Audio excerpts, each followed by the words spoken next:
A knowledge of the basic part of pawn endings should be part of any chess player's armory, but of course Fischer knew it, and he also could calculate very accurately and deeply ahead. This helped him as well in many endings, and in pawn endings it is often possible to calculate very far, as there are not so many candidate moves for both sides. But nevertheless, here in this game with white against Arthur Bisguier from the US Championship in New York 1959, with black to move, it is still a draw, despite the strong, dangerous outside pass g-pawn. But the activity of black king just counterbalances this and the very reduced number of pawns. But Bobby, of course, fought on.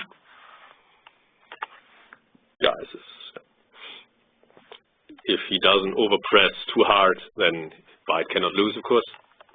White plays for Zug 2. What to do? What did this guy play? A5. This weakens his queen side, but in a way that is still acceptable. Again, black is in Zugzwang, and again this guy reacts by moving his a-pawn. Okay, now Bobby had a choice to play further for Zugzwang with king f3, or to exchange his g-pawn against a few of black's queenside pawns. What is the both variations don't win, of course, but what is the best practical chance? What would you have tried? I think that Bobby's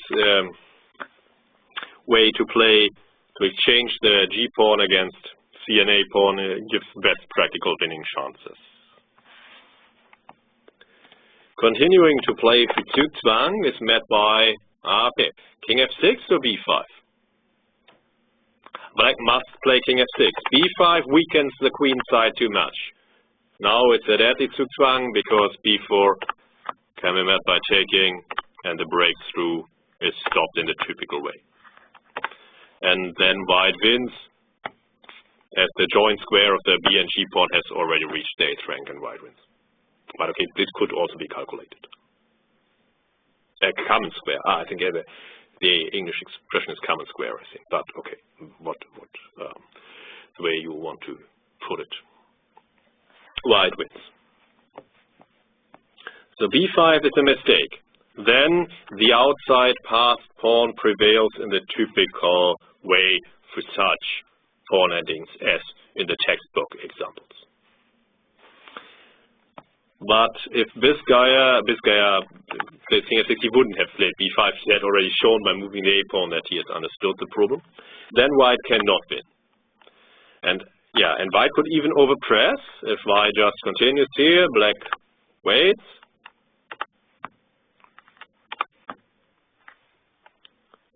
And now white cannot. Now it's a draw. White's king must leave the king side. As white cannot play king g5, then black even wins. Now white's king is not in time to stop the breakthrough, and so black's surviving pawn will queen to decide the day.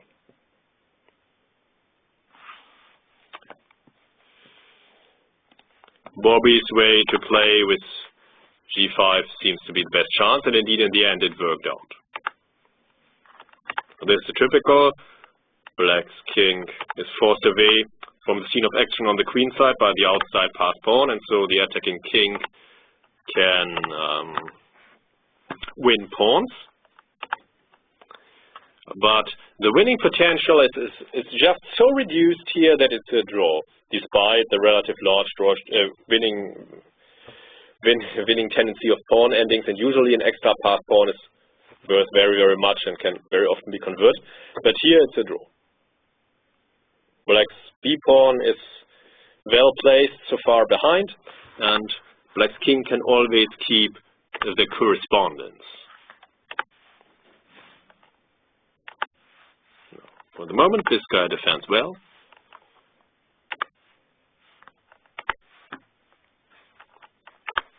Yeah, okay, Bobby doesn't, they don't move pawns. You can try, Bobby, does the best he can. The position is a draw, but he tries very hard to set difficult problems for this guy. And now comes the critical moment. What would you play with black to move? But of course, you must keep in mind that it has already been a very long game and a very tough defense, and the clock is ticking and so on. Yeah, Bobby was often rewarded for his fighting spirit. He always sets new problems to the opponent. King d2 draws. White cannot win the fight for his correspondence here. Black's king is always in time to deal with active actions and can keep the correspondence. The king b6, king c4, and king b4, and it's a draw.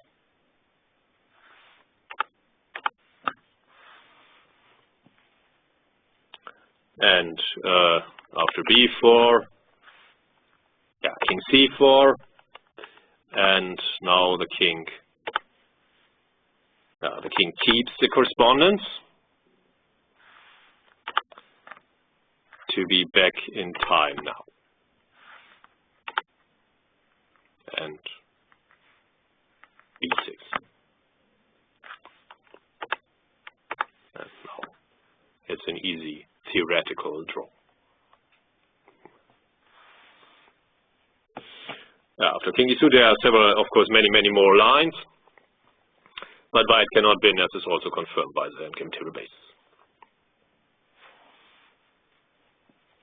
Now, this is, of course, not so easy over the board, always with Black's king to find the right corresponding square. So, even if this guy would have played king e2, I guess Bobby would have pressed on. But against best defense, he can play on for a long time, but he can't win. While after b6, this pawn is now too close to White's forces, allowing a b4 c5 with following by queening easier than in the other lines, and now it is lost.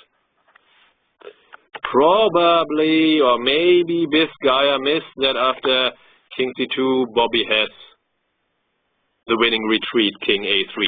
Of course, after king b5, king b3, it would be a draw. But after the retreat, sometimes retreats are missed by human players. You only look in the forward direction, calculate the direct variations. After king a3, Black is lost. Because now the correspondence doesn't help. Okay, this guy defends similar to the lines we have seen, but now his pawn on b6 is his undoing. White plays b4 followed by c5, c6, and so on, and so Biscaya result. Fischer, of course, knows his opponent game theory, and here is also helped by his incredible ability to calculate extremely precisely and accurately many moves ahead, and in pawn endings this helps a lot, of course, and he always plays on to the end and tries to set difficult problems to the opponent, and here it worked as Biscaya played b6 instead of the mistake b6 instead of king d2, which draws when Black's king keeps the right corresponding squares in the front.